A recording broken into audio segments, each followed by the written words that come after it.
Hello, everyone, and thank you for joining us today for our Zoom membership meeting. I am really excited about today's guest. I'm going to call this meeting to order. Our speaker today is Lawrence Yun.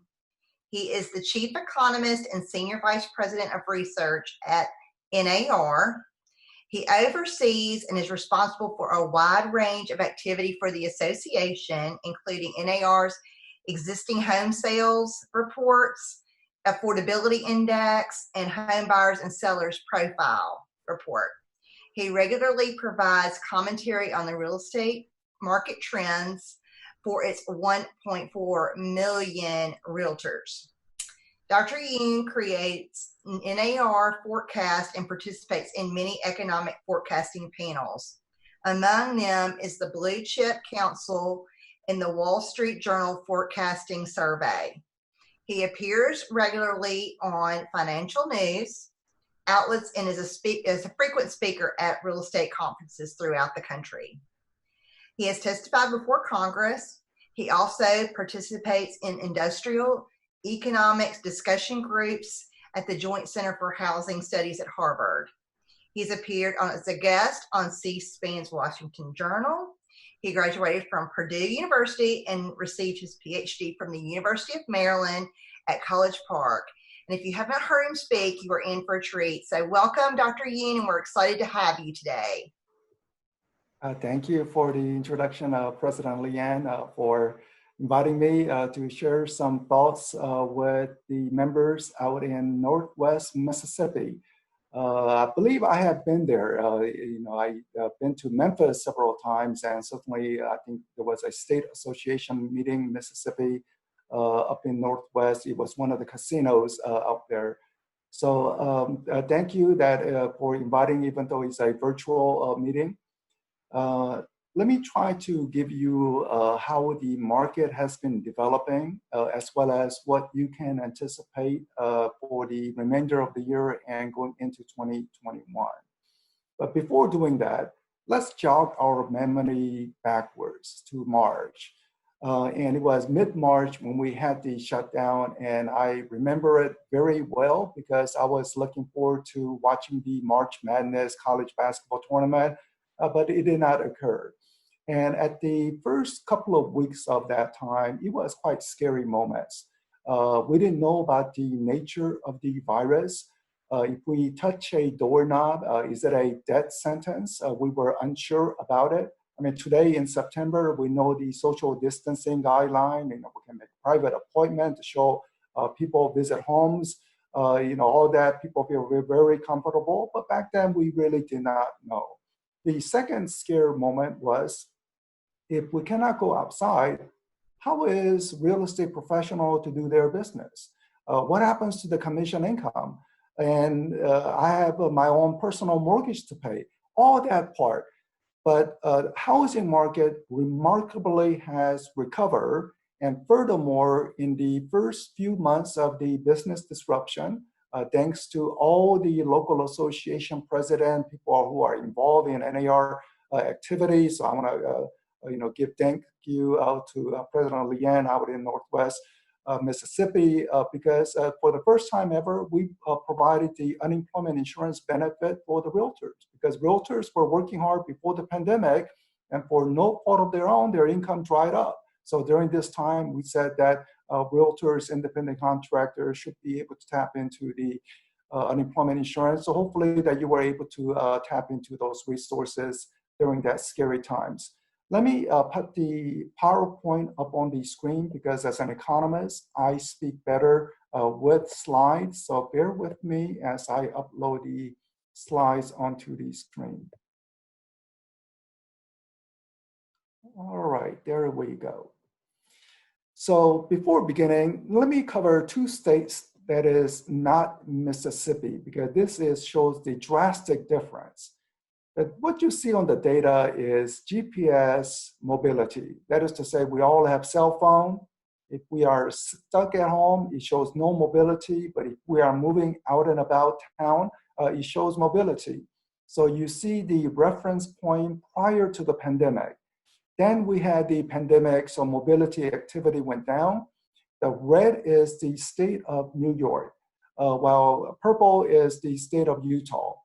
So what New York did, Governor Cuomo said, I will contain the virus. And way you contain is to force people to stay at home and have a very restrictive criteria. While Utah, after a couple of months, decided to reopen their economy to say, follow social distancing measure, put on the mask, be careful out there. So what you see as related to the mobility is in Utah, people are moving around. But in New York, they're moving around less and in a more restrictive way. So if you look at the coronavirus, Utah is still at high number of new cases for the state activity, while in New York, it is very low. So you can say, well, maybe New York did the right job in trying to contain the virus, but it's coming at a huge cost. And here is the big trade-off, the unemployment rate. So all 50 states had low unemployment rate before the pandemic. But Utah, you see that as their economy reopened, unemployment rate is going down, down, and down. While in New York, unemployment rate is at 16%, almost Great Depression level unemployment rate. Restaurant owners in New York City, even today, they're screaming to say, please let us to do our job, reopen the restaurant business, because they believe that they could be permanently shut. So this is a big trade-off between trying to contain the virus with a restrictive lockdown versus whether you want to reopen the economy at the risk of some people catching the virus to get the economy going. So let's look at Mississippi, where Mississippi is. And you know the map. So Mississippi is at 10.8% unemployment rate, which means that it would be slightly above the national average. Also keep in mind, all 50 states had low unemployment rate, similar figures before the pandemic.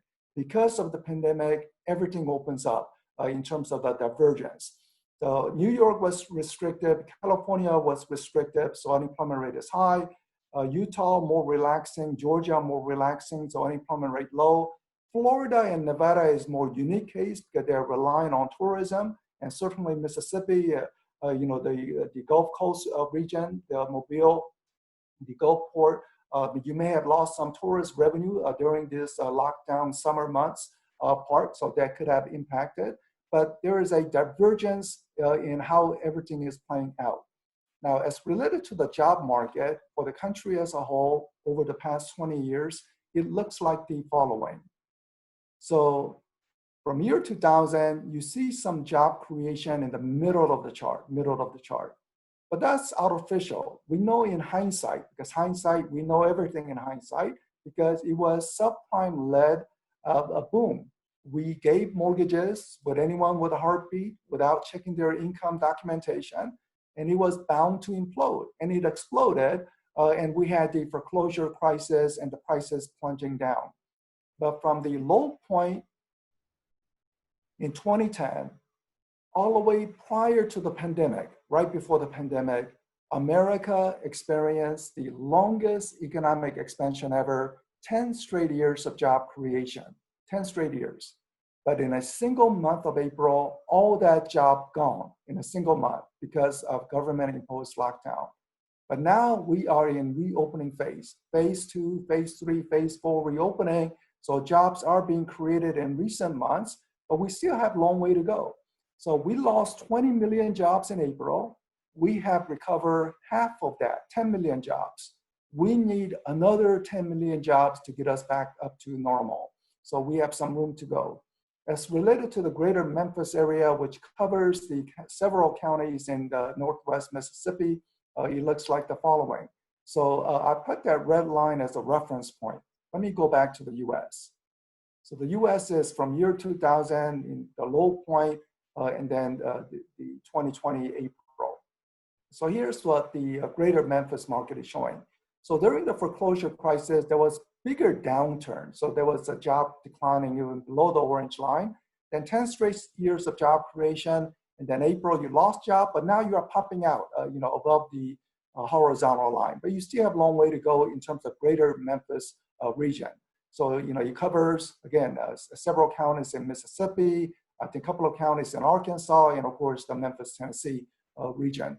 And the employment level is overall down 5.8% from 1 year ago, which is actually less decline than compared to the rest of the country. So just mildly better compared to the rest of the country.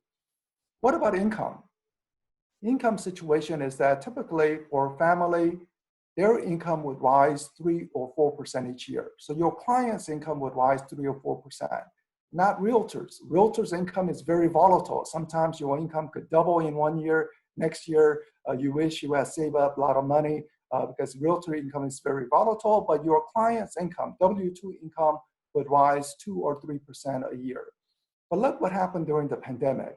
Income actually grew faster, 10%, 8%, compared to 1 year before.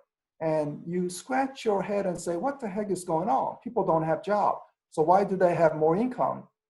Massive stimulus package. You remember the $1,200 check plus additional amount for the family members, and also the unemployment insurance, which was quite enhanced. Someone working at a casino lost their job, suddenly realized their unemployment check is higher than what they were receiving before. So the generous stimulus package has really boosted income.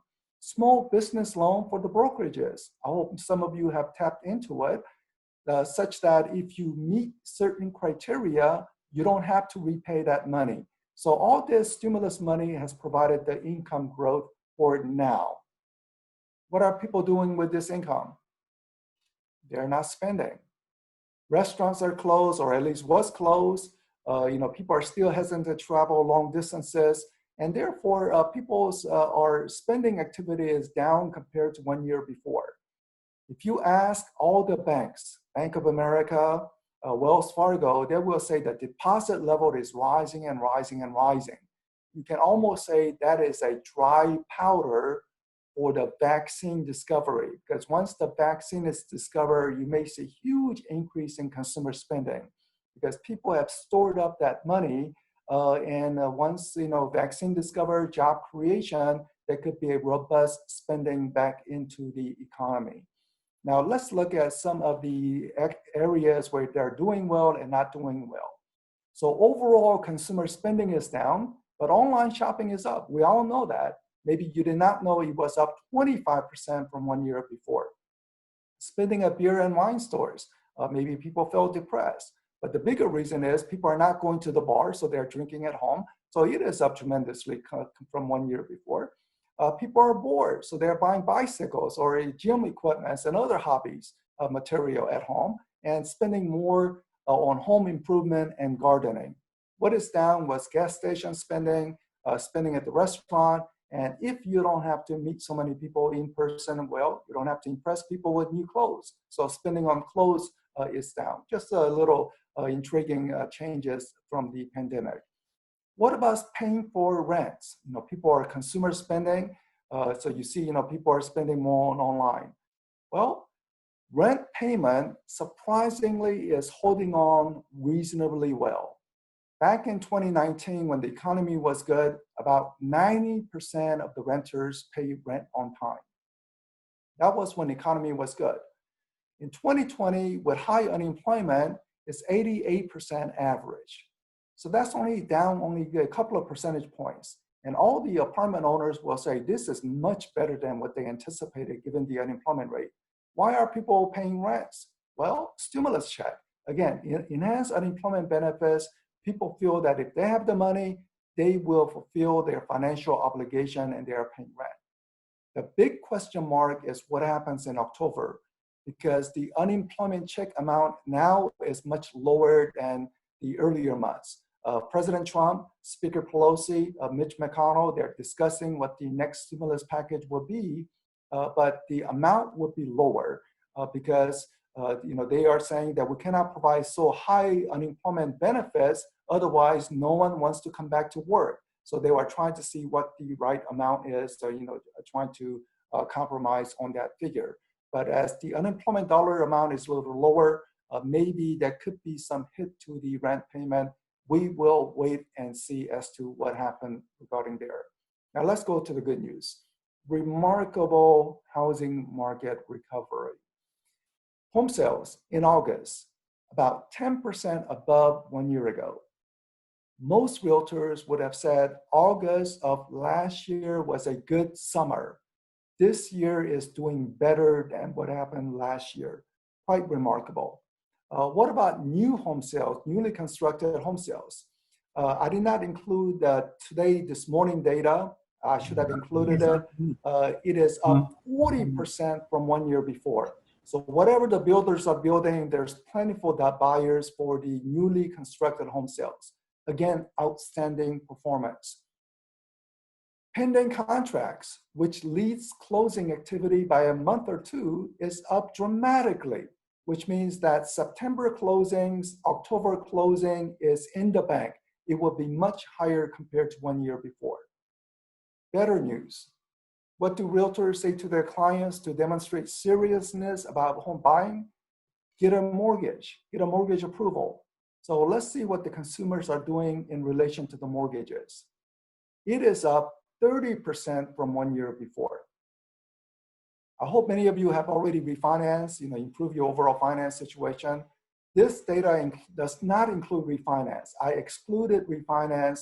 I am only including the home purchase mortgages, up 30%, meaning there are plenty of potential buyers in the pipeline. This winter could be one of the best winter months in the past 20 years, based on how many people are in the pipeline. So very good news about home buying activity.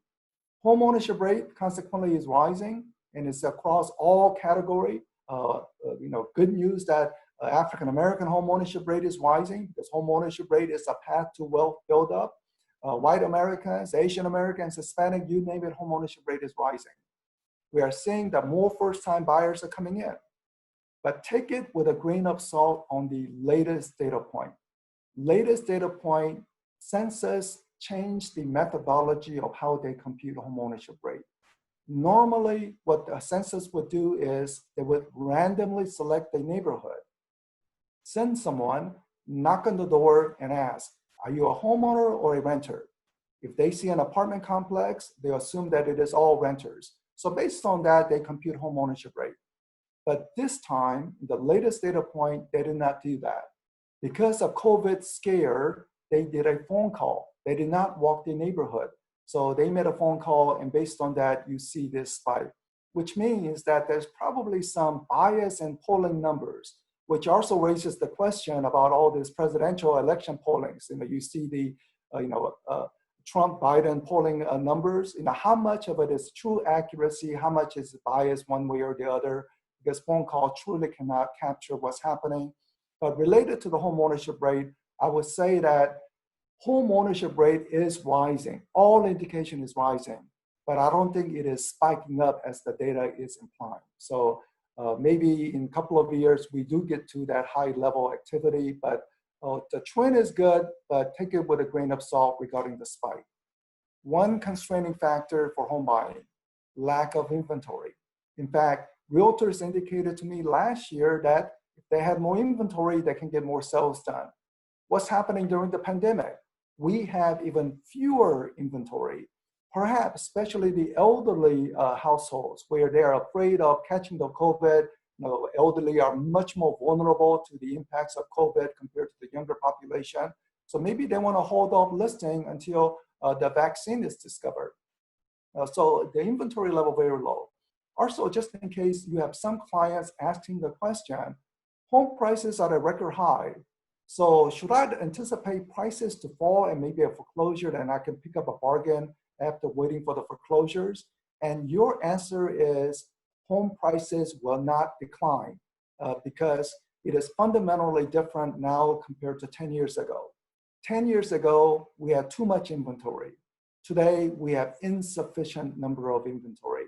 In fact, many homes are drawing multiple offers becoming quite prevalent, and hence the inventory shortage is harming consumers and realtors in terms of, multiple bid means multiple losers. So you have to start all over again. A lot of headache in that process. So we need more inventory.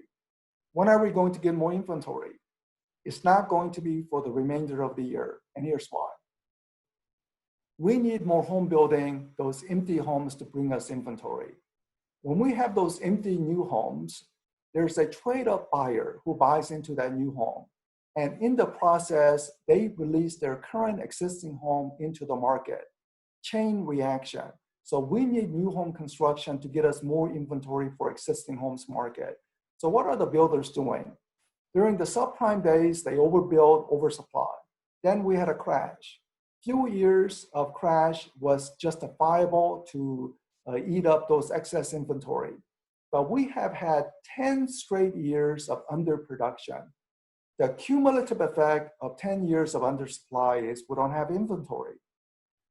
Builders also are having trouble during the pandemic, or the governors and construction workers go back home. But now the construction workers are back trying to build it, but it's gonna take time, 3 months, 5 months, 7 months to build homes. So don't expect any inventory help for the remainder of the year. Only in 2021, next year, you may get some semblance of a balanced market condition, not this year. Other trend that we are seeing is the following. Moving to the suburbs, rural area, and small town. This will benefit Northwest Mississippi. And it is away from city centers, especially the big city centers, whether New York, Washington, where I am, or say San Francisco, Chicago, because we are seeing the consumer buyer preference change. Resort area, normally it should be less than 10%. Now we are seeing 13%. By the way, we asked the consumers, you can choose multiple times. So the numbers don't add up to 100, but at least it shows the preference. So there is far less preference for city center than before. So what's happening here? So when I speak with some realtors about it, they're saying, well, their clients are concerned about some of the social unrest that's happening in the country. Now, we all recognize all Americans need to be treated with dignity. But some of the protests, which rightly we're raising a very important issue, has turned violent, rioting, looting, and people don't like that, and they are saying, no, I need to go to safer neighborhood. So that may be some of the driver as to why people are going to the suburbs. But the biggest reason as to why people are going to the suburbs is work from home phenomena. We're doing this Zoom conference call. Who would have thought that we would be able to do this? If we had the pandemic 5 years ago, America would have been crushed. But we have pandemic in 2020, where at least office workers can do this type of Zoom technology because we have broadband availability, internet. By the way, thank you again, President Leanne, who's involved in all the policy issues at NAR. We are trying to push for broader access to broadband internet access in the rural community, which certainly will benefit Northwest Mississippi. So we are trying to ask Congress and President to sign on the expanding infrastructure, which include broadband access into rural communities. So work from home phenomena is leading to this change. Twitter has announced to their employees in San Francisco, you can work from home forever. Facebook believe half of their employees will be able to work from home forever. I have a son who works for Capital One in the computer development. One of the brightest colleagues that he have experienced is from Mississippi. He graduated from Southern Miss, and he said, he's probably much smarter than a person graduated from MIT or Stanford, in terms of programming work. So, but assume, a person who graduated from Mississippi, or say Mississippi native, who went to California or went to New York, now say, well, if I don't have to work in San Francisco, maybe I want to have those large mansion out in Mississippi, go back to my home state. So you may begin to see this phenomena where the work from home could completely change the nature. Now, I'm giving you a very extreme example of work from home forever. But most likely, many downtown offices will probably say something of the following. Rather than come to office 5 days a week, maybe it's only 2 days a week. Other 3 days, you can work from home. So consider Memphis. So if people don't have to go to Memphis every single day, then it makes Northwest Mississippi much more attractive, more affordable area, larger size home. So I think this is a very new trend that has been forced upon us. but possibly a silver lining in terms of people's flexibility to work from home. So the forecast is that I believe that home prices will continue to rise because of inventory shortage. Home sales, we missed the spring buying season, but fortunately the second half is so strong that for the year as a whole, we could come out neutral. And 2021, continuing jobs recovery, low mortgage rates will boost sales, and we have a second order positive impact, which is consumers or homeowners who are happy with their home before the pandemic suddenly say 3-bedroom home is insufficient. I need that 4th bedroom, I need that 5th bedroom to turn it into office for myself and one for my spouse. So people who are happy now are looking for new homes. So I think this will boost another demand into 2021. And let me quickly turn to commercial, because commercial is opposite of residential. It is feeling the pain.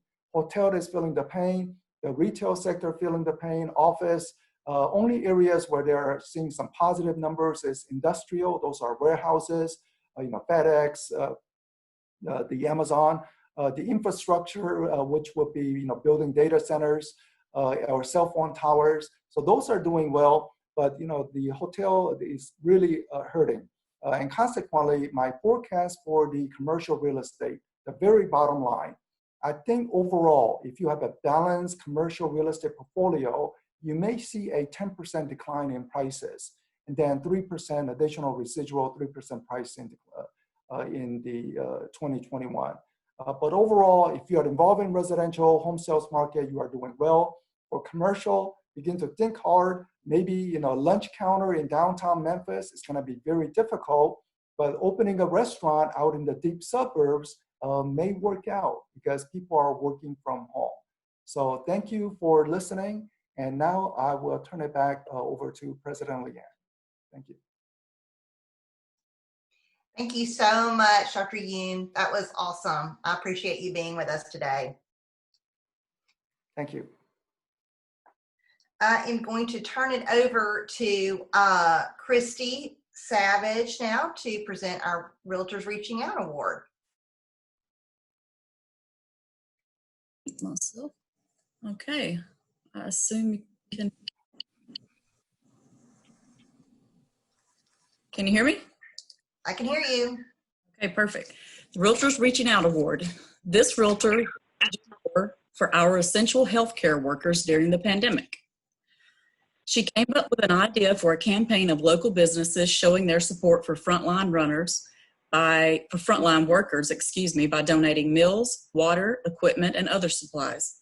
She dubbed the effort Donate to Essential and started by reaching out to around 20 local restaurants to see if they would be interested in donating meals to essential workers. Though many of her requests went unanswered, she pushed on and a few businesses did agree to partner with her, and she continues to recruit businesses. Local hospitals have said that it has helped build morale among the workers as it shows how much the community really cares about them. Monique Walker is the Realtors Reaching Out Award winner for stepping up to her community. Thank you for all you have done, Monique. Congratulations. Thank you.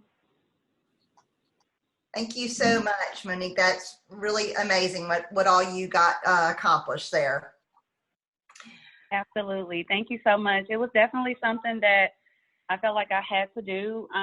Just coming from a family with nurse practitioners, doctors, teachers, I just couldn't sit on the sidelines any longer. So I got up and I got active, and it turned out perfectly. I actually have something planned for the teachers at a local elementary school, October the 6th. They're doing something like a teacher appreciation day, and they reached out to me because they knew that I was gonna get something planned for them, and they said that day would be perfect. So of course I got back on the chopping block and reached out to other restaurants, and I got a couple who are going to partner with me again for this movement that I have going on. So I'm very excited about that one that's coming up as well. Awesome. Thank you so much. No problem. Thank you, guys. Now I am going to present the 2021 slate of the Board of Directors. The link, there you see it on the screen. There's also a link in the chat feature, but Before you, this slate of officers was put forth by the nominating committee and approved by the board of directors.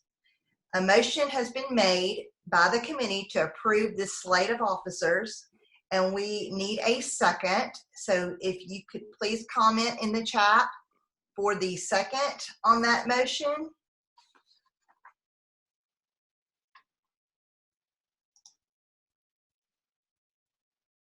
Thank you. A poll will appear before you to vote on the approve and to approve the slate of officers.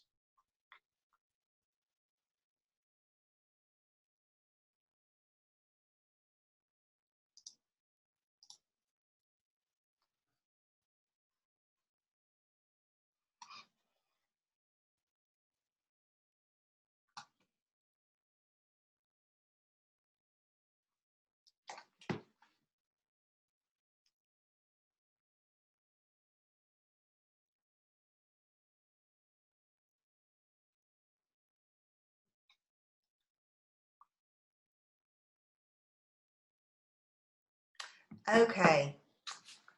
Thank you all for participating in that vote, and it has been approved. So this group of wonderful people will be serving our association next year. I'm going to give a it was NWMAR, we're on NWMR report and announcements. I want to thank everyone for just being so cooperative and just nice and helpful to everyone during this 2020 year. It's been so crazy for all of us. We are planning on all of our events being virtual for the rest of 2020. We have added a member connect class, so be on the lookout for that. We're also hosting 4 one-hour tech sessions. So if you missed the one with J-Man last week, definitely tune into those. We are having a first-time homebuyer Zoom on October the 1st. So this is just a public service for the community, not promoting anyone's business or anything, but just helping people who might be interested in buying a home, get them information. We are expanding our YouTube library, so we're going to have things like this. This meeting will be on our YouTube channel, so you can go back and watch it. And anything else that you missed will be up there as well. And we have started our podcast, so we have done 2 podcasts so far, one with myself and Amanda, and then one with Amanda and J-Man. So those will be up there if you want to go back and listen to those. I want to thank Amanda and the staff for doing an amazing job with the virtual expo that we had. It was great, just really cool technology that allowed us to do that. I see in the chat about the YouTube channel. I'll get Tommy to respond in the chat on that address. So that is it that I have. There's the tip of the sip, and it's on Apple Podcast and Spotify. So, but anyway, with that, I am going to adjourn this meeting. And here is on the screen, you'll see a list of the events. That Member Connect is going to be October 13th. That's going to be awesome. And anyway, so this is, y'all are adjourned, and I hope you have a wonderful day. Thank you.